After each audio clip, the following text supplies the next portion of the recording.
Filmed and edited for Axel Hodges, Cooper Webb, Jason Anderson, Hayden Deegan, Tom Parsons, and the list goes on. My dad was a massive moto guy, would go to the races every weekend. Kind of just started riding and always just watched the races. Sounds like your dad was like an inspiration to you, right? Big time. I think that's kind of when I was like, okay, moto's done. I have never seen someone so passionate about filming. Flagging me up like, bro, I got to look at this clip, dude.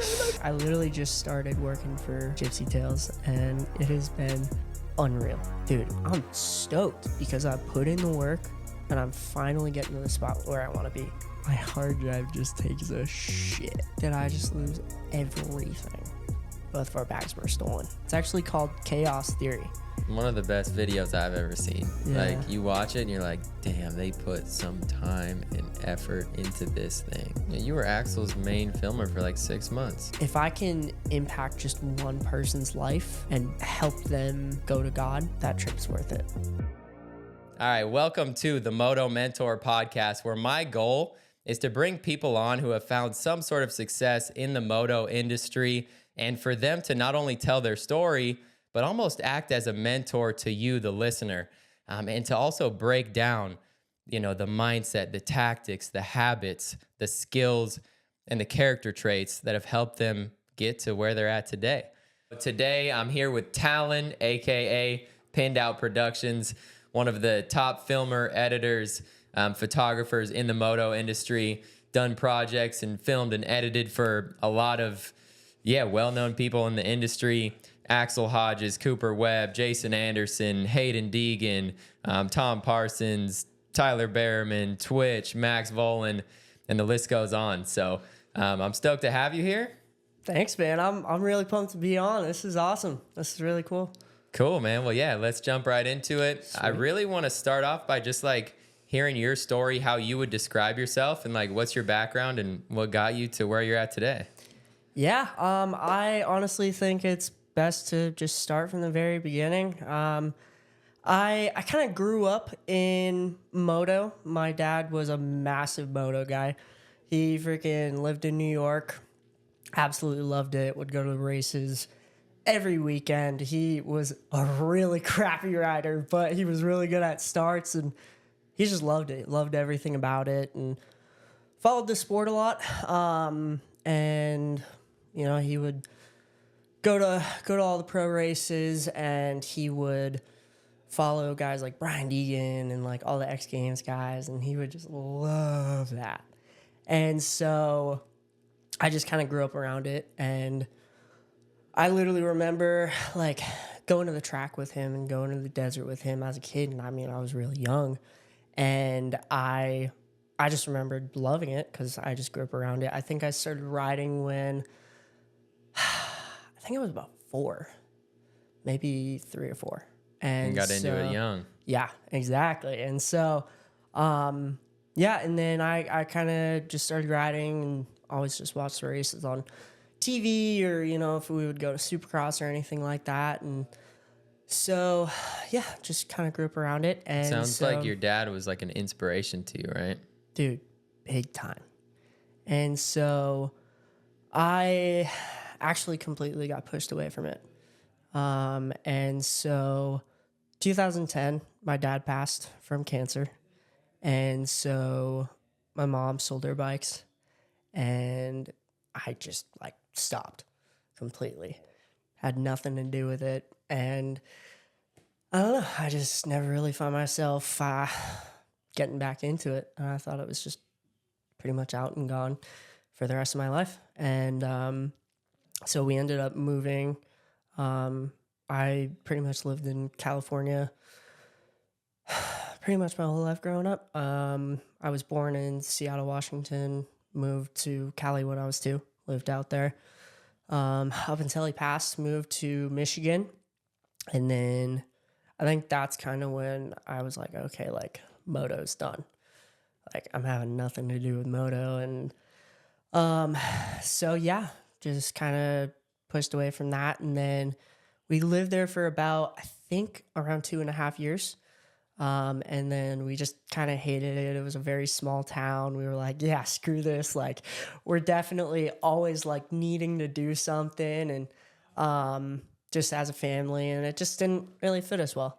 And so decided to move back to California. And then pretty much been out here ever since. And so living back in Rancho Bernardo, we were there for a while. It was actually crazy because we were like, we were really close to the house that we used to live in with my dad, right around the same neighborhood, whatever. And so, so one of my dad's best friends actually kept his bike and he kept it running the whole time after he passed.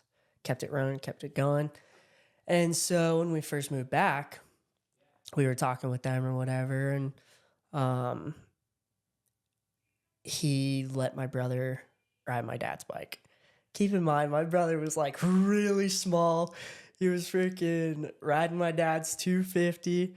It was actually, because the last bike that he had was Matt Lemoyne's practice bike, and it was a Star Yamaha freaking practice bike. Damn. And so it was pretty crazy kind of seeing him on that, and I was just like, I don't know, kind of, I guess in a way I kind of just had like nothing to do with it. I was like, I don't know why I didn't really get back into it, but I guess in a way I didn't really like find the need to. And so I would kind of like see him on the bike and everything, and like I was like, dang, that's kind of like crazy. And his name was Jason. And so he told my brother Travis, he's like, if you can start it, you can ride it. My dad always told me that too. Yep. He told me if you can't start it, you can't ride it. Exactly. Yep. Yeah. And so yeah, freaking we started getting back into it a little more. And honestly, I feel like it's kind of weird because I feel like my brother was more into moto than I was, because he still followed like racing and all that kind of stuff, even when my dad passed, but I didn't. And so, so 2015, we went to New York, and because my dad's side of the family lives out there. And so my cousin Carl, he's actually a photographer for moto. And so he was like, I think he was in like film school at the time or something like that. And so he ended up having two of the same cameras. He's like, hey, if you want to take pictures, go for it. I'm like, sweet. Okay, I'm totally down. And so we ended up going out there around August, and that was when Unadilla was going on. I was like, oh, whoa, okay. So that was my first time getting back into anything moto. And it was kind of weird because, like, I feel like even after that, even after I shot it, I still didn't, like, fully get back into moto. Like, started following it a little more. Were you into, like, photography and filming at all at this point yet, or no? So it was, like, before 2015 when I went out to New York, I had nothing to do with cameras. And so I ended up freaking loving it. But it's weird because even because of that, that's not the reason why I got into moto. It's the reason why I started getting into photography and filming. But even after that, I still really had nothing to do with moto. And so I was like, oh my gosh, like I actually really want to get a camera now. And so went back, and I think it was around my birthday, because my birthday is end of September, and it was like August when we were in New York. And so we ended up finding, it was a really crappy Canon T3i.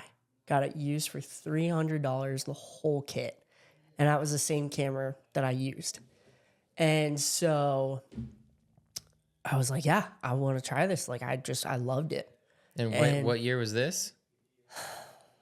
It might have been 2015. 2015. So you've technically only started even getting into cameras and whatnot. Got your first one 9 years ago, I guess. Yeah. 8-9 years ago. Yeah. And so, yeah, I was like, okay, like I want to start doing more with this. And I would literally just freaking take out the toys or anything in my house that I had, and I would just go and take pictures of it. Or I would go outside and like do some stuff with that, or I would like take pictures with my friends. I was a really crappy photographer. Oh my gosh, I was so bad. And so I don't remember if it was end of middle school, beginning of high school, around that area, I started taking a photography class. And so I ended up starting to get good at it. And I was like, dang, like I'm actually really liking this. But I was still sticking to only just random stuff. And I wasn't doing anything in moto. And so I ended up being like a really big fan of Buttery. Buttery was the inspiration for you. And so I ended up going with my brother out to Paula. And so he went to go ride my dad's bike. I was like, okay, yeah, I'd love to come and like take pictures. And so I was like shooting him for a little bit when he was riding. And then I checked Buttery's story. He was there? And me and Travis, total freaking fangirls. We were like flipping out. We were like, oh my gosh, Buttery is here. Whoa, we need to go meet him. We were just totally freaking out. Oh my gosh, it was hilarious. And so I ended up going to meet him. Coolest guy I ever met. I was like, wow, like that was crazy. And so at that time, it was crazy because I actually need to back this up a little bit, because that was when I was actually first getting into video. Okay. Because so I was actually an actor and a model. And so I was doing that for probably 5 years. And so, yeah, so I was taking like classes, and I had a acting and modeling coach, and I would go to a certain amount of times during the week. And so I was only doing photography during that when I first started. And so I became really, really close to my acting coach, Shawan. And so he was working on a little series or whatever. It was just inside of our class. And so he was like, hey, yeah, you can come and take pictures and like just behind the scenes stuff if you want. I was like, dude, I love that. Like, I would love to do that. And so the next episode that we were going to shoot, I was doing that again, but he ended up firing the head filmer. And so I did not know what the heck I was doing. And so he was like, you got a camera? You want to film this? And we were like 90% done with shooting the whole series or whatever. And he was like, yeah, you want to try this? And I'm like, I guess. I don't really know how to film. I don't know anything. And so I ended up trying it, and dude, everything just switched, because all that I wanted to do was just constantly look up YouTube videos. And I would watch like guys like Peter McKinnon and like these really, really, really good filmers. And I would just spend hundreds, if not thousands of hours on YouTube just looking up how to get better at filming and just knowing how to actually film, because I had no idea. I had only known pictures. And so I got into that and I started doing that, and I was pretty crappy. And so we finished that, and dude, it sucked. So freaking, we finished it. We were looking through the footage at the end, and I actually ended up sending it to my cousin, and it was like, hey, yeah, like this is something that I filmed. And he was like, oh, that's pretty cool. He's like, I actually did notice something though. He's like, I noticed you have a dead pixel in your sensor. I'm like, what? And so I look back at the footage and I'm like, dude, you gotta be kidding me right now. And so, because it's pretty much like, for all the people who don't know camera stuff, so a dead pixel, like you have thousands of pixels in the camera sensor. And so when you have a dead pixel, it just completely it turns into like another color or whatever, and it just ruins the image. And so at that point, he was like, okay, well, you can either get it fixed, but it's probably going to be around the same price to get a new camera. And so I was like, oh, well, at that point, might as well just freaking go all in. I already know I love this. And then I got that camera, started filming a little more through acting. And then it was when I went to Paula with Buttery. And so I had that new camera for a little bit.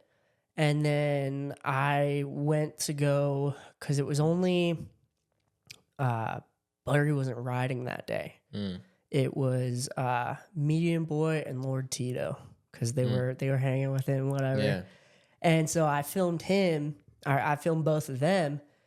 And dude, the amount of adrenaline that I had from filming them just freaking hitting the jump at Fox, like, dude, I was so insanely bad.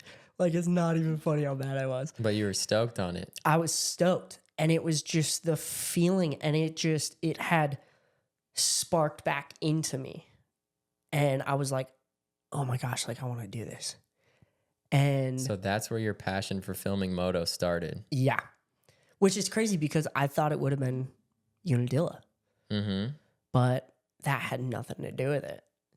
And so I was like, oh my gosh, like, this is really sick. And then I ended up going back another day, like a week after. So this was, holy crap, this was July 2019. Okay.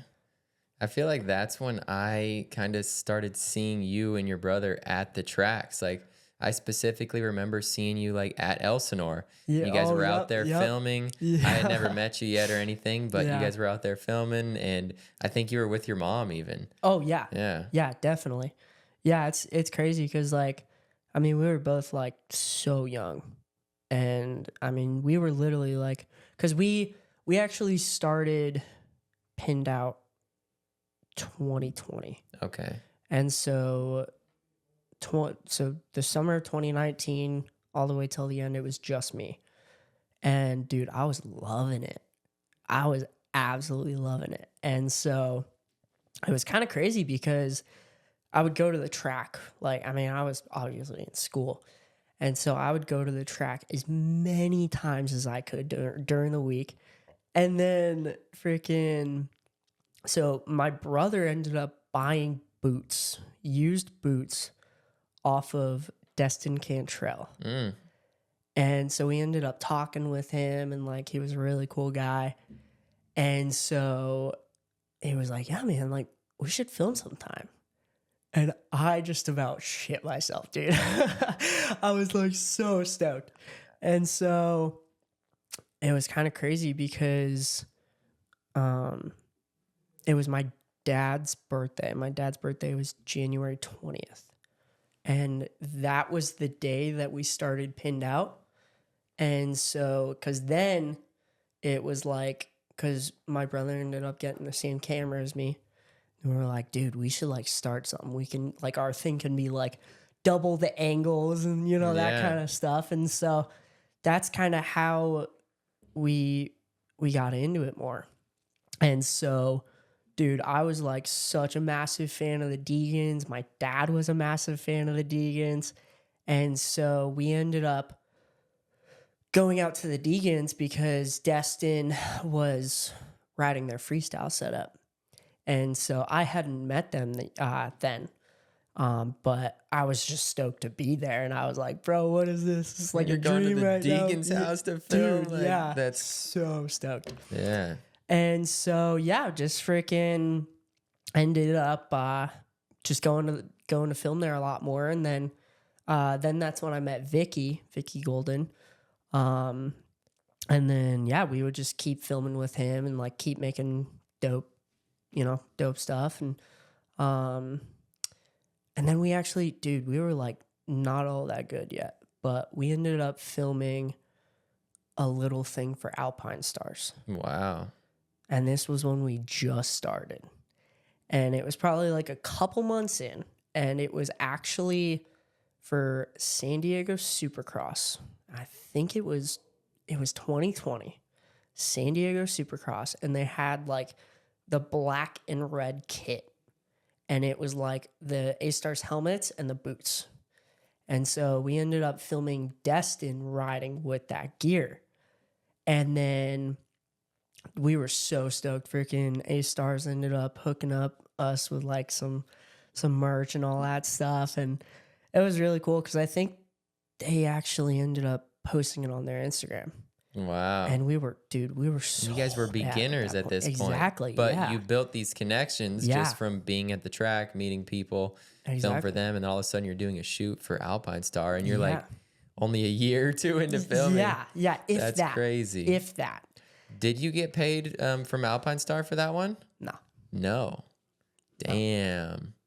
So that was just like a hand-me-down that you did for them. I mean, they ended up just freaking giving us some like, it was like probably like $500 worth of merch or something like that. It was a lot, So but you were stoked. You got hooked up. Exactly. Yeah. I mean, it was like combined for both of us or whatever, but I mean, we were just stoked we were able to help out with the A-Stars. Like that was like our favorite gear brand. Mm-hmm. And so honestly, from there, it was kind of just a blur. Honestly, all that I remember was just constantly going out to Fox. Yeah. Just constantly going out to Elsinore, meeting all these people. We ended up getting like really close with the track owner from Elsinore, and we ended up doing a bunch of stuff there. Filming a lot of the pros, and like we actually had started because we had met Hayden from going to the Deegans a lot from filming Destin. And then we started getting a little better, and then it was like when they were doing the vlogs or whatever, when we got better, they were like, hey, like if you're down to help out with like vlogs whenever we're not able to, that'd be awesome. Oh, so you did a good bit of vlogs with the Deegans? Yeah. Not too many. Honestly, it might have been like 5, but I mean, I mean, vlogs aside, we did a lot with Hayden. Yeah. And so I think this is a good point to bring this up. Like, work with Hayden Deegan. How many people are like obsessed with Hayden Deegan? So many. And I think a lot of people have aspirations like to do what you do, to be a filmer for someone like the Deegans. So like, what advice would you give to someone out there who like you're an inspiration to them and they want to do what you do? That's tough. I mean, I think such a big thing for me getting better in my career was I was looking up to a lot of the filmers like Gass and Jacob Johnson and Tom Drenay.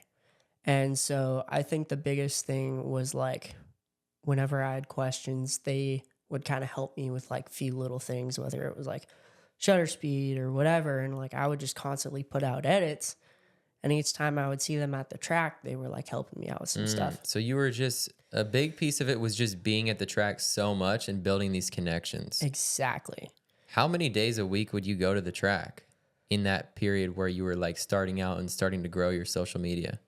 Probably 3 to 4. 3 to 4 days a week at the track. Yeah. That would be like probably Paula on Tuesdays, like Elsinore maybe Wednesdays. Yeah. Did you go to Glen Helen much? Not really. Not I feel like really. you don't like Glen Helen that Not much. really. I would definitely go a lot on the weekends too. Yeah, honestly, like I think for me, my biggest thing was it actually took me a lot longer to get better than most people, especially now, because it was like I would do manual focus only. And manual focus only is so much harder. And it's so much like, it just takes so much more time to get used to it, especially with dirt bikes, because you have to get the focus absolutely perfect. And so it would pretty much be like every single time that I would go out there, I would just constantly focus on getting focus better. And honestly, it took me 2 years at the minimum to get better at that. And so honestly, that was like a hard thing for me. And I was like, dude, like it was hard for myself to be like, dude, it takes so much more time to fully get used to it and to get better.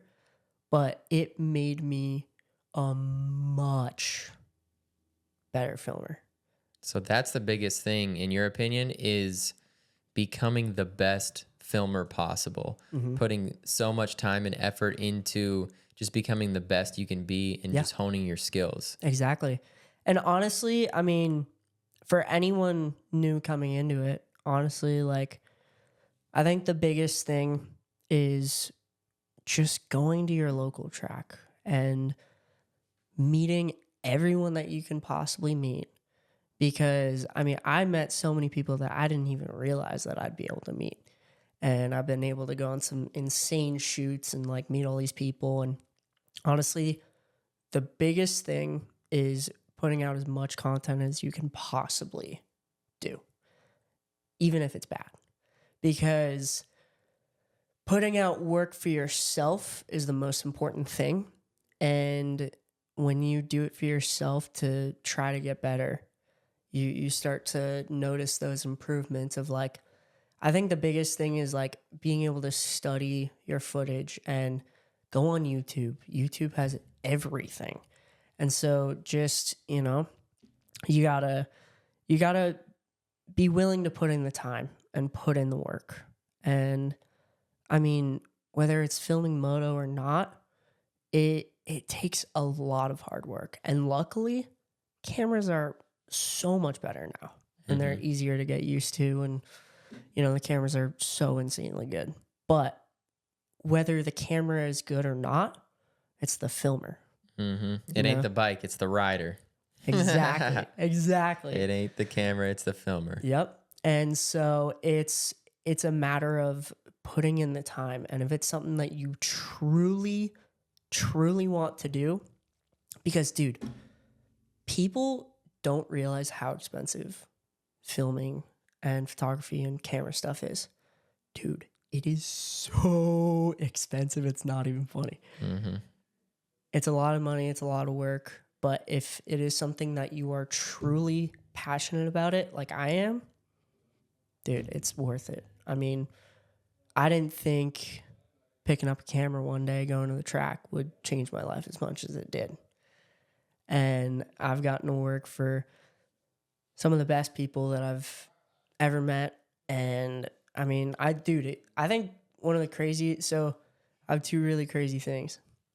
So I'm actually named after Talon Bohn. And my dad loved him. He was like, dude, that's such a sick name. And I not only got to meet the person that I'm named after, but I get to work for him and his son. That's I'm cool. like, bro, that's insane. And so I got to meet him through filming. Another crazy story is I literally remember my dad reading books to me as a kid.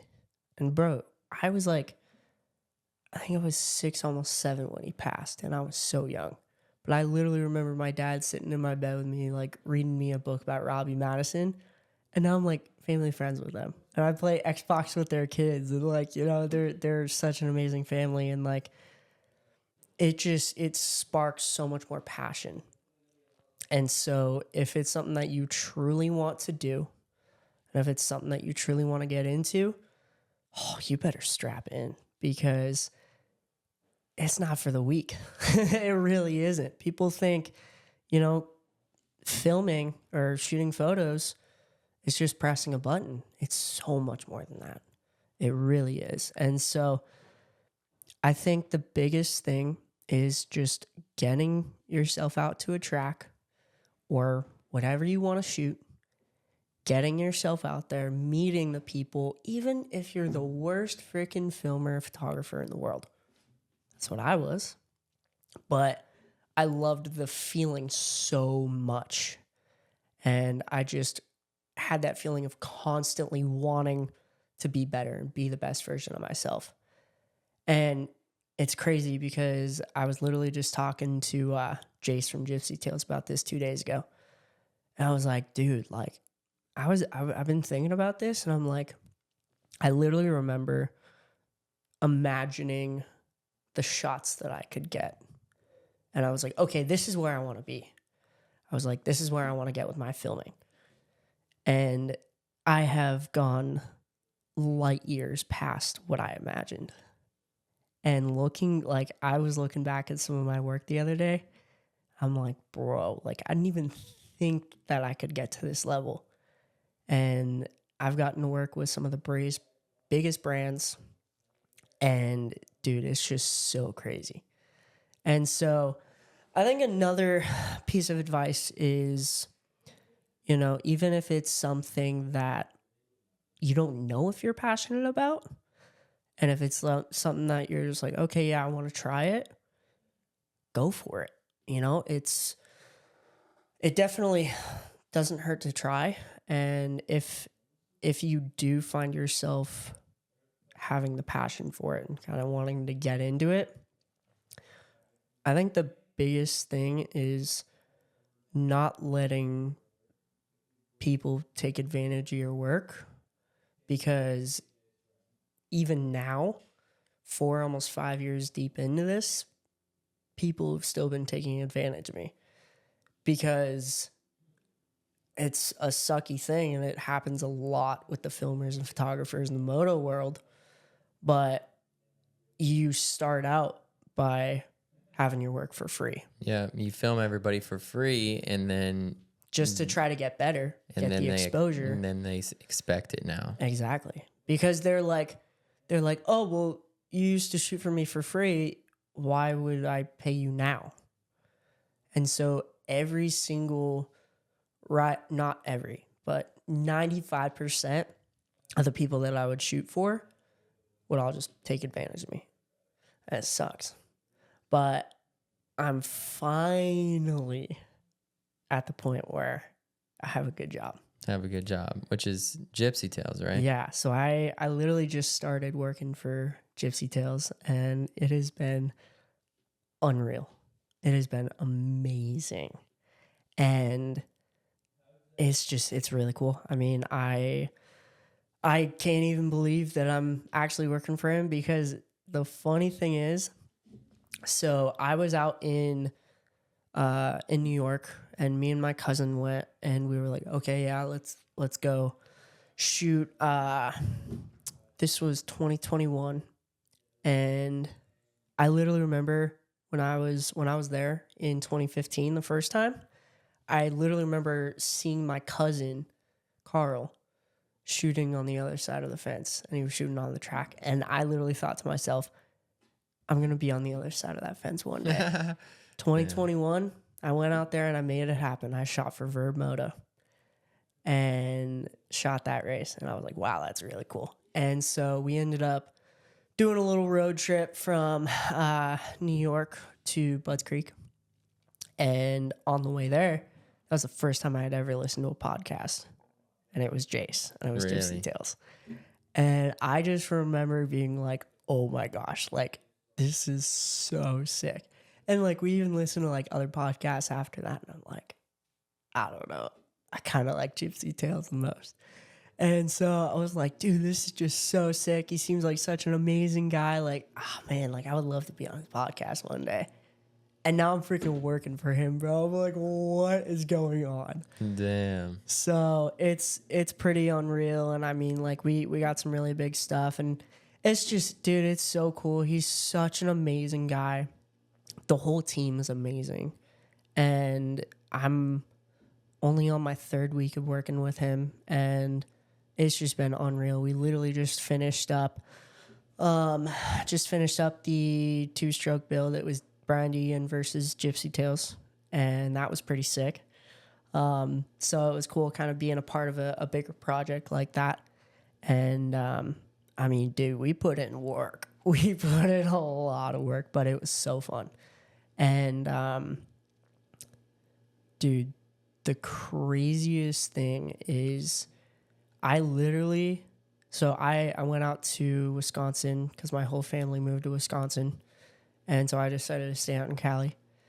And so I went out there just for like 2 weeks. And so I was having like a really gnarly talk with my mom. and just like financially, because I've been in a really bad financial spot for a long time because Everybody wants you to film for free. exactly. And so I wasn't getting paid much. And dude, I was so scared. I was nervous because I was looking at my bank account. I'm like, dude, I'm not even going to be able to pay my bills for this month. It was gnarly. It was gnarly. And yeah, it was just a really hard talk that I had to have with my mom. And I had the decision to either move out to Wisconsin or, stay in Cali. Because they all moved August 2022. And that's when I decided, I'm like, okay, do I want to try to make up some money, go out to Wisconsin, be there for a year or two, and put filming off to the side? And I thought long and hard about it. I'm like, I can't do that. I can't. I just got the chills, bro. And so back to my talk with my mom. So we were trying to figure out ways, and we couldn't. And so I was thinking to myself, I'm like, dude, I don't want to give up, but I can't even afford to pay my rent this month. I was like, I'm screwed. And I was really scared. And I ended up praying that night. And I was like, God, I don't know what to do. Next morning, I get a text from Jace. Jace is Gypsy Tales. Yes. And he was like, do you want to work for me full time? And bro, I almost started crying when I saw that. That's insane. I'm like, what? And dude, I have worked so insanely hard because I love it so insanely much. You do, bro. Like, I have never seen someone so passionate about filming. You're so stoked on it. Like, you'll be on the side of the track, you'll be like flagging me up, like, bro, I got to look at this clip, dude. Like, it's so good. Yeah. Like, you are the most passionate person about it, or about filming, that I've ever met. Yeah. Thank you. That means a lot. And that's been my biggest thing is like, it's crazy because I'm still like finding out stuff about my dad and all that stuff. And so it's crazy because like I just found out in the last like year or two, my dad was like just like how stoked I am about everything. And so I was like, well, dang, so that's where I get it from. And so my biggest thing is like, dude, like there's so many people that, they go out there and they do the work and they're like, oh, gotta go film again. But for me and how much filming dirt bikes means to me, like I'm just like with how much passion I have for it, it's just like, dude, like I've worked so hard, and when I can get shots like what I'm getting now, dude, I'm stoked because I put in the work and I'm finally getting to the spot where I want to be.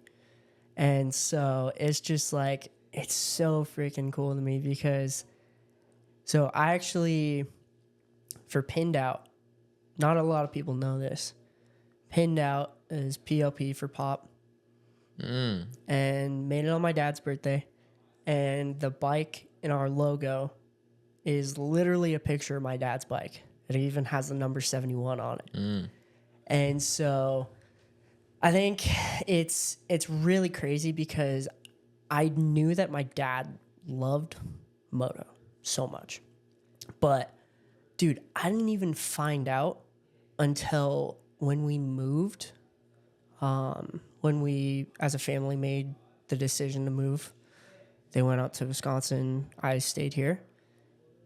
I ended up finding one of my dad's thumb drives.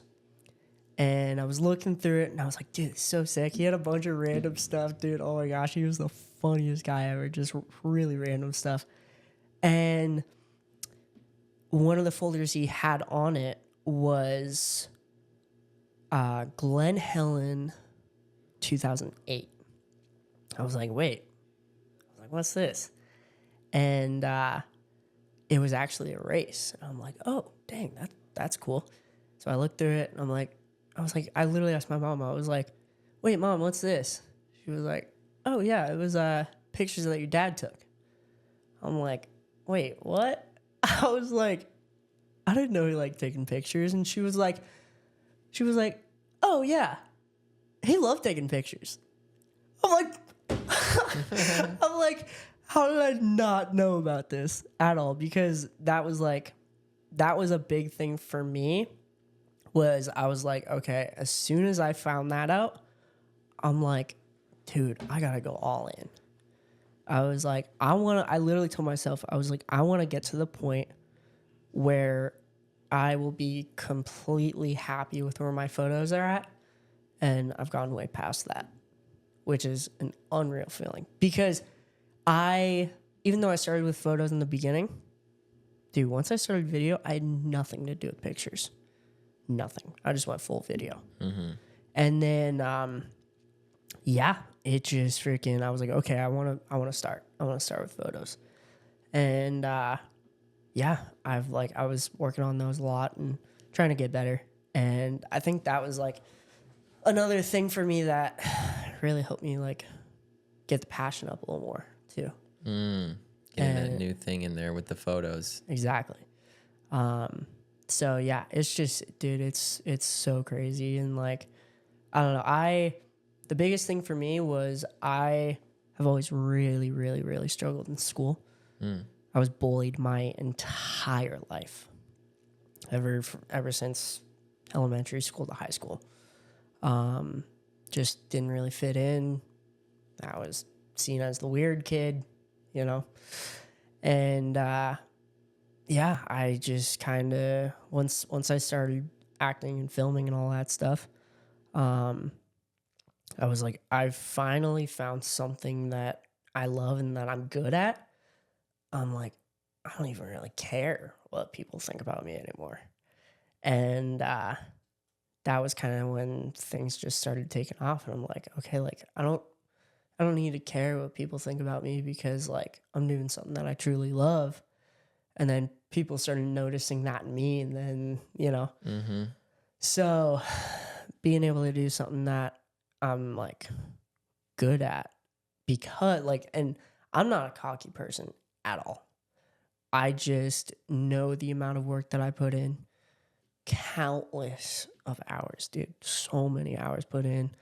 And there's been so many times when I've completely felt like giving up because I don't get paid. Freaking people are taking advantage of me. And it's just like, okay, like it just gets to some point. It's like, okay, dude, like freaking, where am I going to go next? Mm-hmm. And it just kept coming back to it. It just kept coming back to moto. And, so freaking, I think a really big turning point in my career was actually this last year. So I was doing the film with Tom Parsons. That was my first time ever working on like an actual film. And so, freaking started doing that. And because I had filmed with him a decent amount in the past. And we were like, hey, we should like make a film. And so we literally, we put up on his page, we made a post. We were like, should me and Talon make a film? And everyone was like, dude, yes. Because like the last like legit film, moto film, was Clockwork. And that was a good one. That was that was a really sick one. I don't think I ever saw that. Who was that with? It was Ricky Diaz and Jacob Johnson filmed it. and it was out in Beaumont. Oh, you're just saying like the last like good film in moto in general. Yeah. Yeah. And so we were like, okay, we need to get something going. And so everyone in the comments was like, dude, yes, we gotta do it. And started doing that, and it was fun. It was really cool. And then, dude, like, oh my gosh, it was such a roller coaster with this. So literally the day we wrap up filming, we are like, okay, we went down to Thrill Seekers in San Diego. We were like, okay, let's start like looking through the footage and sorting through everything. And dude, my hard drive just takes a shit. Literally the day after, we were like, dude, yes, finally, we're done filming. So stoked. And then, yeah, we were like, oh my gosh, like, did I just lose everything? Because I didn't really think about, where the footage was going to go, because I had it all on the one drive. And I was too broke to get myself a whole other drive to back it up. I don't have the money for it. I was like, dude, I don't know what to do. And so at first it was just like a small problem. And then it turned into a massive deal. We brought it to someone in San Diego, and they were like, oh yeah, like, we got to send this out. Like, there's no fixing this. We got to send it out. So they sent it out to San Francisco, and we had to pay a crap ton of money to get it all back. Wow. And then got it back. We were stoked on it. It might have been like a month or even 2. And so I don't really remember, but it was a while. And so started editing it. We were smart. We ended up getting another drive. We were like, okay, we learned our lesson. Double drive that Exactly. And so we had the one drive that we were editing it on with all the project files and everything. And so we were working really hard on that. And I end up going out to do this shoot with one of my really close friends, John Pruddy. And he's a Australia freestyle guy. And so he was out here, and we were like trying to come up with this like sick video. And we had this concept of like doing something in LA, like in the streets in the city, and then transition into like the forest and like bring it into like Big Hill Jam. And so we go out August 1st to LA, and we go and do this sick shoot, dude. So fun. Just freaking firing the best content. Just getting really, really good stuff. Having a blast. And we were there all day. And we were on our 4th and final location. And we walked back to our car. And both of our bags were stolen. And someone had broke into the front driver window, stole his camera bag and my backpack, and it was probably $3,000 to $4,000 worth of gear, everything, a lot of very, very important stuff. And of course, it had the freaking drive that we were editing on inside my backpack because I was trying to work on it. I was like, bro, you have to be kidding me. So I was like, well, all right, it's just a sign. We're not putting this thing out. And so we were like, all right, we just got to push through this. We already went this far. We got to finish it. And so we just grinded out, and it was a pretty big setback. But we were like, all right, well, we already knew what we liked. Obviously we had to go back and do the work again, but we were like, all right, whatever, we'll just do it. And so, yeah, freaking ended up finishing it and posting it. And I was like, dude, like, that's pretty crazy. It was pretty freaking cool having it done and being able to work with one of the gnarliest guys to ever throw a leg over a dirt bike. Dude, Tom Parsons is a big deal. Yeah. And I did my first entire film with him, and I was like, wow, that's pretty cool. That's pretty And insane. shout it out. People got to go watch it. What's it called? Yeah, It's so on YouTube. it's actually called Chaos Theory. And so we just had this idea of pretty much the main thing of it is, you know, we all get stuck in this chaos of life, and you know, we have this one place in all of our lives, whether it's dirt bikes, filming, work, whatever. And we have this place to kind of step away from that chaos and be able to just put everything else aside and to have that happy place or whatever. And so that was like the biggest thing. And so we were actually we were trying to like get it up on a Red Bull, trying to get it up on X Games. Didn't end up working out, unfortunately. But yeah, we ended up posting it up on his YouTube, just on Tom Parsons' YouTube. But yeah, I mean, would love to hear what you guys think about it. It's definitely One of the best videos I've ever seen. Yeah. Like you watch it and you're like, damn, they put some time and effort into this thing. Like, yeah. it's a movie. Yeah, there was definitely a lot of very well thought out pieces, but it was all, you know, it was all the work and all that stuff. So I was just stoked to get that done. And dude, it's really, really crazy. Like looking back on all the stuff that I've been able to do. I've gotten to work obviously with Tom for the film. That was like probably one of my biggest things. I've gotten to work for Monster Energy, I think 3 or 4 times now. I helped out with the Jason Anderson Hot Wire video for Fox Raceway 2023. That one was pretty cool. I was helping out with the Dirt Shark crew. And then I think actually the first time was when I was working with Axel Hodges. I was his filmer for, I think, like 6 months. Yeah, you were Axel's main filmer for like 6 months. Yeah. And so I was doing all of his vlogs and doing his YouTube and just everything. And so we ended up doing that 2-stroke video out at Cheney Ranch.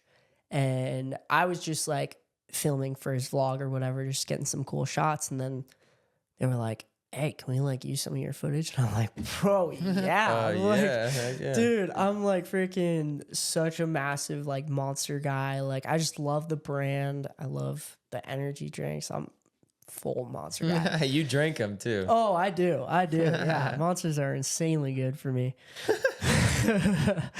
And so yeah, that was my first time getting to work with like the Dirt Shark crew, and like they're all amazing. Like, dude, it's so crazy. I look up to Ryan Walters so much. Dude, his style is one of the best that I've ever seen. Dude, his filming is phenomenal. His editing is so insanely good. And I mean, even to this day, I still look up to him and his work, and he's just such a good dude. And I feel like he's like, you know, one of the top guys that I've looked up to ever since the start. Yeah, just being able to work with him is pretty cool. So, and then, yeah, so I think it was only 3. So this last video I did with Monster was actually at Big Hill Jam. And so I went out there, dude, that was a gnarly trip. I was there. Yeah. And so, it was crazy because I didn't know if I was going to be able to go. Dude, I literally didn't know if I was going until like, I think it was the morning of. I was like, bro, I don't even know if I'm going right now. And dude, this was right after the LA incident. Mm-hmm. I had lost so much of my gear. I'm like, dude, I don't even know if I'm going to be able to freaking film. So we had to freaking keep stopping at Best Buy and like, dude, I had to go and like get batteries, but I didn't have money to like get the gear or anything. So I spent like, I think $600 or $700, which I didn't have. And I was like, okay, I'm just going to freaking grind it out. I knew that I had one thing with Pruddy, and I was like, okay, but that might be all that I make. And then I ended up getting a lot of edits. I ended up just freaking grinding it out. And it was so crazy because I remember telling you this about this. And I was like, bro, I literally thought to myself the first day, I was like, I'm going to act like I'm filming for Monster. Yes, bro. I remember that we were on the side of the hill and you're filming and you're like, dude, I'm just going to pretend that like this is for Monster. Like, Yep. and you were taking it so serious. Like I it was was. game time. Dude, When exactly. the boys were throwing down whips, like it Yeah, was game time for dude, you. exactly. Yeah. And so I was like, it was just crazy because I mean, dude, even to this day, I still like have my little insecurities about my shots and, you know, like just trying to make sure they're like fully steady and stable and all that stuff and making sure they're fully in focus. And obviously, like, I'm not going to get every shot, but it's like, dude, I get in my head, and you've seen it even at like X Games, bro. I get in my head because I take it so seriously. And I think that's a huge point, even to the, like when we're talking about advice to kids Yeah. that want to be filmers, it's like, dude, the way you approach filming is the same mindset that Eli Tomac is thinking when he's on the starting gate, bro. Like you're in this same mentality to go get the shot as Dude. we are when the gate's about to drop. So it's Exactly. like, it's the real deal. One thing, dude, you probably don't realize it. We've been going for 55 minutes. Holy Yeah. crap. So Jeez. before we wrap it up though, I do want to circle back Okay. to one thing that you mentioned, which was when you had the conversation with your mom Uh-huh. and that night you prayed, right? Yeah. I know this has been a big part of your life lately. Dude. Me and you have both been going to Panic Rev lately, Yes. and doing the Bible study on Monday nights. Yep. So talk more about what impact that has had in your life lately and how this is kind of, in my opinion, like I think how serious you're taking this, how serious you're taking God and the Bible and all of that Yeah. probably has a lot to do with the success that you're starting to have right now. Definitely. And dude, it's honestly like my whole life has completely changed. It is so crazy. And so, because when I was living in Oceanside with that family, they used to be our neighbors. We pretty much grew up with them. And so they actually started to help me kind of get back into things. I grew up going to church, but I feel like I would call myself Christian. I would be a Christian at church, but would do nothing outside of it. And so I kind of just stopped after a while because I just had some stuff going down at church. And I just completely pushed away from God for the longest time. And I don't even know why I did it. It was just something got in my head from the past. And so it's just, dude, it's so crazy because once I moved in with them, they were kind of helping me out. They're all very religious and they're all very, very musically talented. And it was amazing getting to live with all of them. And so I think that's what kind of sparked it for me a little bit more.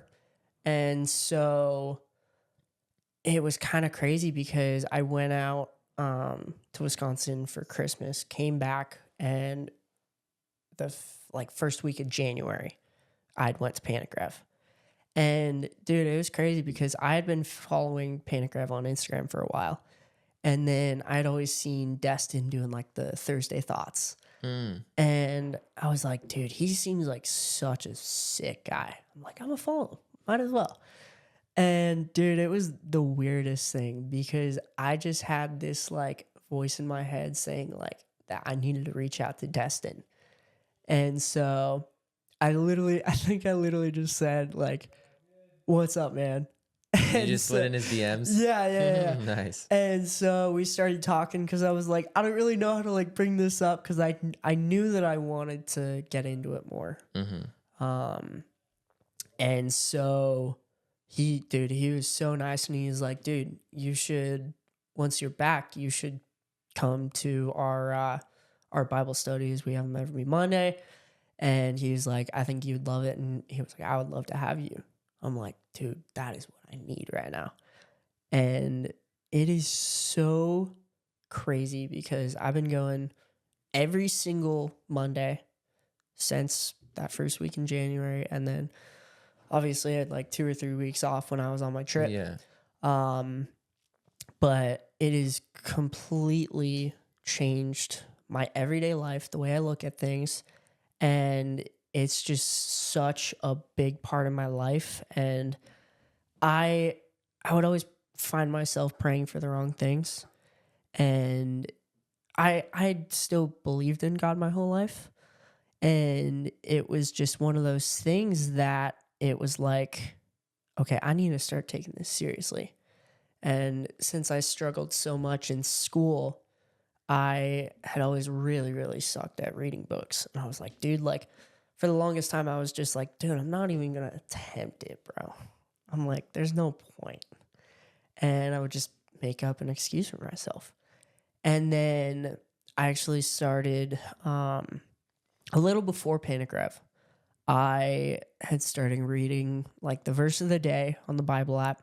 And then I would like do a little breakdown and then kind of read a little bit, but not the full thing. And so I did that and I was like, all right, I'm going to do like at least 100 days in a row, whatever. And then, so I ended up hitting that. I think I'm on like 171 now.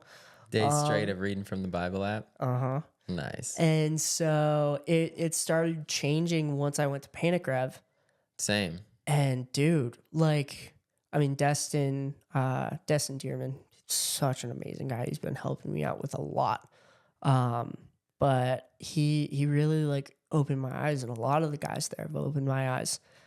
And it's just, I think the coolest thing is I would always get so scared about the situations that I've been in and all that stuff. And dude, the craziest thing happened because the night of LA, I always look back on that and I'm like, dude, I wish that I would have like turned and like prayed to God in that moment, because I totally should have. And I was completely freaking out. I was like total mess.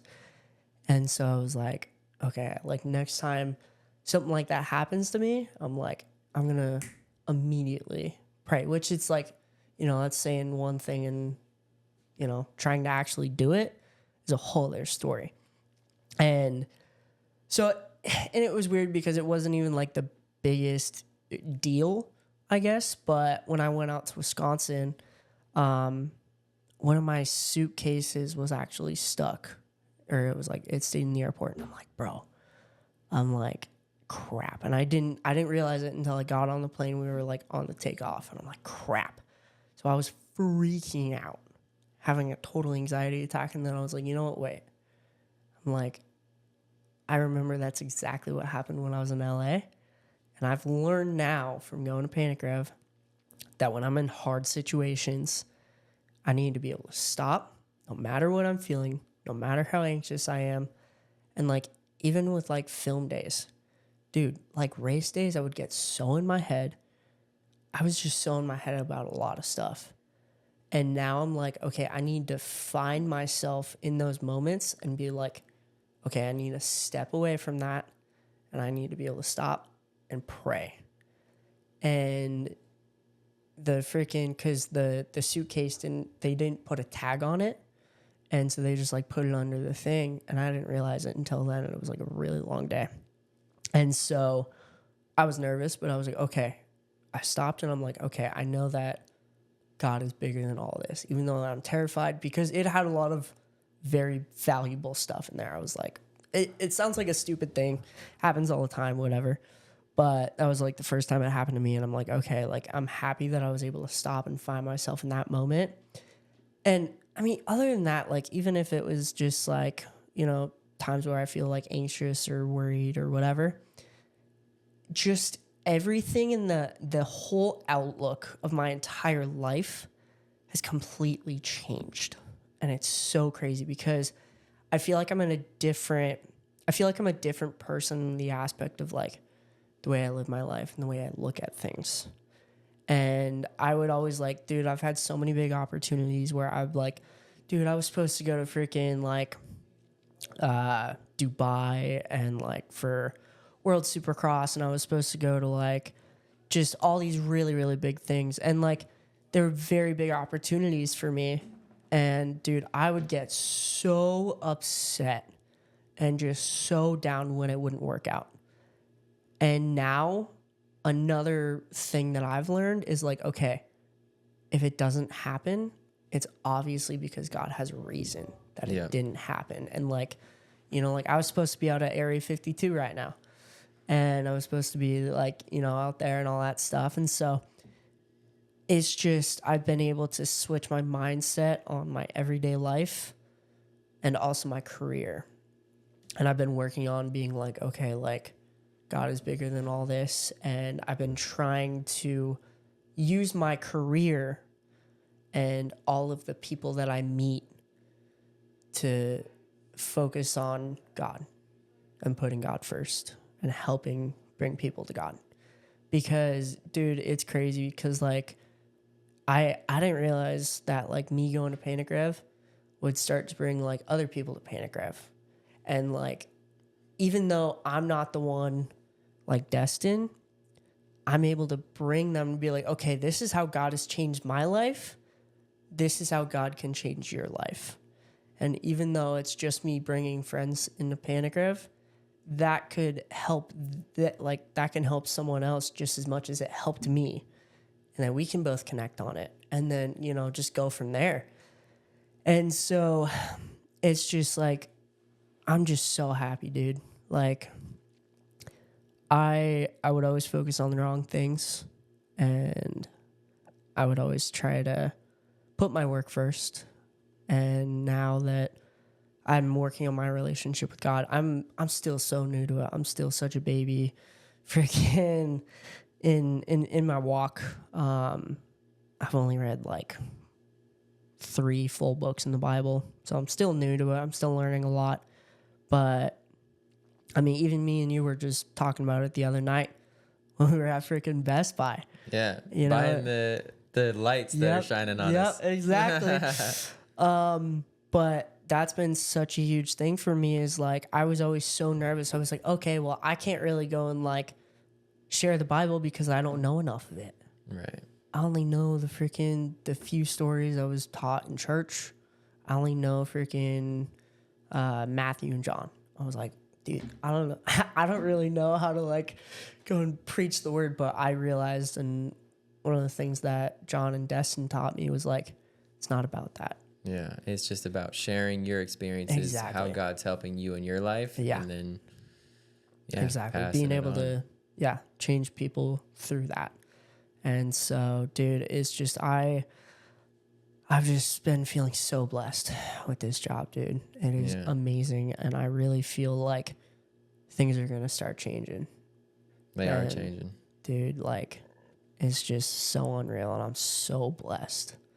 And it's just, I feel like God has been putting me in such a amazing situation, and I've just been trying to focus on being like, okay, like, this isn't just for me. I need to be able to continue to grow in my relationship with him so I can help other people. And because, like, dude, like, I'm going to be freaking going to Supercross for the final round. Oh, next weekend? Yeah. And, dude, I've been dreaming for that my entire career, my entire life, pretty much. Like, my biggest goal is I want to be down on the track filming for Supercross. I want to go to every single round. That'd be sick. Yeah. So and what I realized is like, okay, I want God to use my situation and where he puts me. And like, if I travel somewhere, if I can impact just one person's life and help them like go to God, that trip's worth it, you know? So I want to be able to bring people to God. And it's like, dude, it's such a good industry. And like, yeah, there's obviously some weird stuff going on in our industry on the backside of it. But like, for a majority of it, everyone is so cool, so amazing. And I mean, dude, like, if I moved to Wisconsin, I wouldn't have been able to stay here and freaking find myself moving to Menifee and start going to PinnedOut. Because if I didn't stay, dude, I wouldn't be where I'm at now with like my relationship with God and stuff. So it's like, he obviously has a reason. God's plan. Exactly, bro. Exactly. 100%. Well, dude, I think we ought to wrap it up now. Supercross is starting already. It's 4:09. Oh, wow. So, oh, my gosh. yeah, I think we got some boys over, so we're going to go watch Supercross. But, dude, I Heck think we'll have to do this again. Dude, I think we so didn't down. even get into... we just scratched the surface. Yeah. But stoked to have you on. Dude, thank you. This has been so fun. I'm having a blast. Thank you so much for having me on. And Heck yeah. hey, dude, I can't freaking wait to see where this goes for you. Like, I think this is gonna be pretty good for you. And dude, you got a sweet setup. I'm stoked. You got freaking good audio. You got good everything. And it's been freaking fun getting to work with you. And yeah, all the filming we've done too. Dude, exactly. We should have added me to that list next to Cooper Webb and Axel and Hayden Deegan. No, it should be Jeremy Keach, Axel Hodges. Jeremy Keach. But heck yeah, man. I appreciate it. And this has been really fun. So Sick. heck yeah, man. Cool, man. All right. Sweet. We'll catch you guys on the next one. Peace. Peace.